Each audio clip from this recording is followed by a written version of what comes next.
বলতেছেন জলদি তওবা করো, নাহলে আল্লাহওয়ালার কাহিনী শোনায় দেব। দুনিয়ার কি নাচ, এই হাত বেঁকা করার নাম নাচ তো জান্নাতে হবে। দুনিয়ারটার নাম ডান্স, ডান্স তো জান্নাতে। রক্স, আরবিতে বলে রক্স, রক্স তো জান্নাতে হবে। পুরা জান্নাত ওর সাথে ডান্স করবে। হায় হায়, ওই জান্নাত দিয়ে কিনবে আল্লাহ, সব রাখা আছে। সাহাবা শুধু পাগল হন না। জানি না কে আব্দুর রহমান ইবনে আউফ, ওনার আম্মা আল্লাহর রাসূলের ভাই ছিলেন। উনি যেদিন মারা যায়, নগদ ক্যাশ টাকা ছিল 47 লক্ষ কোটি। কত? বাংলাদেশের 7 বছরের বাজেট। আমারটা ঠিক কিনা ভুল? ক্যাশ টাকা ছিল 47 লক্ষ কোটি।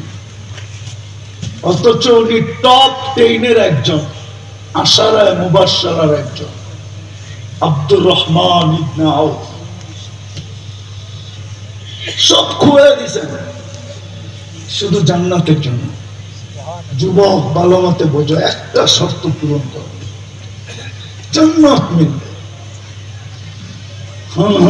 এই উম্মতকে আল্লাহ তৈরি করছেন জান্নাতের জন্য। নাইলে মুসলমানের ঘরে তোমার জন্ম হতো না, নাইলে উম্মতে মুহাম্মদের মুকুট তোমার আমার মাথায় লাগতো না। আমাদের মাথায় উম্মতে মুহাম্মদের মুকুট আছে, কুনতুম খায়রা উম্মাহ। এটা মুকুট, এটা কোরআনের আয়াত না। যদি উলামারা তরজমা করে আয়াত হিসাবে, আমি বলি এটা আয়াত না, এটা মুকুট, এটা তাজ। কুনতুম খায়রা উম্মাহ, ওই উম্মত বানাইছেন। একটা জিনিস শুধু, লম্বা আমি করবো না, 12টার উপরে বেজে গেছে, সুযোগ নাই লম্বা করার। একটা করো বাস, নিজেকে দামি বানাও, আল্লাহ জান্নাত দিয়ে খুলবে। বলবা দামি বানাবো কি করে? ওটার জন্যই তো মুহাম্মদুর রাসূলুল্লাহ সাল্লাল্লাহু আলাইহি ওয়াসাল্লাম কম পরিশ্রম